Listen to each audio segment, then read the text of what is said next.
Hi everyone, আসসালামু আলাইকুম। Welcome back to my another daily video. I hope সবাই ভালো আছেন। নতুন দিনে নতুন রামাদানের ব্লগ।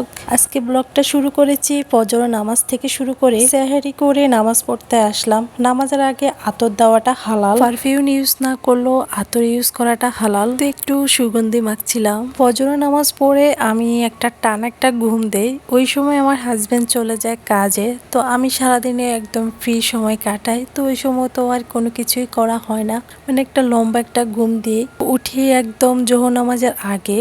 তখন ফ্রেশ হয়ে শাওয়ার করে নামাজ পড়ে টরে আবার স্কিন কেয়ার নিয়ে একটু ব্যস্ত পড়ি আর কি। তো টুকটাক স্কিন কেয়ার যেটা না করলে নেই, বেসিক যেগুলো তো অবশ্যই করা হয়। আর আমার তো স্কিন কেয়ার একদমই নর্মাল, তেমন কোনো রূপের চর্চা বলতে কিছুই করি না।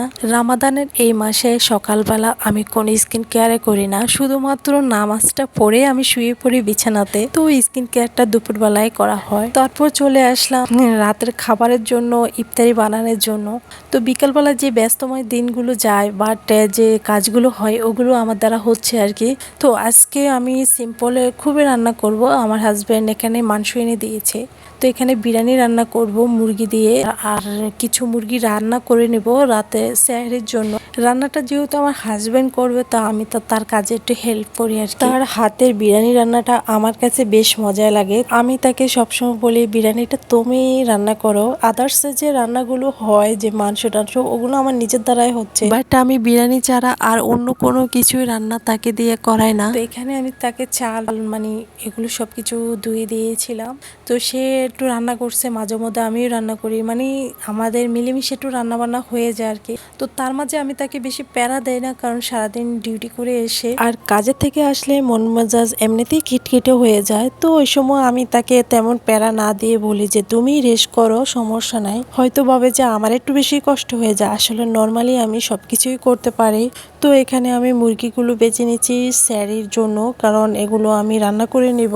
যে কোনো রান্না নিজে থেকে করতে গেলে একটা আগ্রহ জিনিসটা যদি থাকে নর্মালি পারা যায়।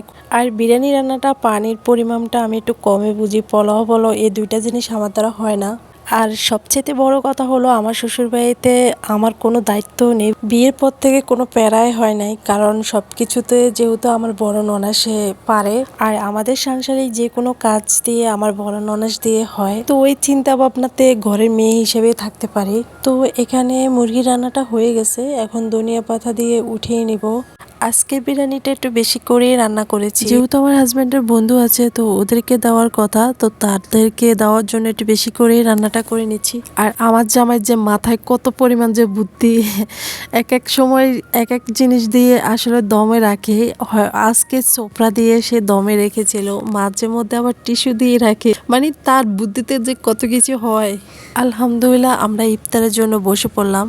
রমজান মাসে সারাদিন রোজা রাখার পর ইফতারে একটু স্পেশাল জিনিস খেতে সবারই ভালো লাগে। মাঝে মধ্যে ইফতারে একটু ডিফারেন্ট জিনিস না করলেও ভালো লাগে না। সবসময় ভাজা পোড়া ছোলা এগুলো কিন্তু সবসময় ভালোও লাগে না। যাই হোক, আলহামদুলিল্লাহ আজান পড়ে গেছে, এখন আমরা শরবত খেজুর পানি খেয়ে ইফতারটা শুরু করলাম। আজকে বিরিয়ানিটা যতটাই মন মতন করে রান্না করতে চেয়েছিলাম, কিন্তু জর্জরা না হলে কিন্তু টেস্টের তুলনাতে অনেক মজাই হয়েছে। এই টাইপের ভিডিও তোমাদের কাছে কেমন লাগে জানি না, আমি শিওর। তো আমার ভিডিওটা এই পর্যন্ত, তোমরা সবাই ভালো থেকো, সুস্থ থেকো, আল্লাহ হাফিজ। নেক্সট কোনো ভিডিওতে অবশ্যই তোমাদের সাথে দেখা হয়ে যাবে। Bye bye.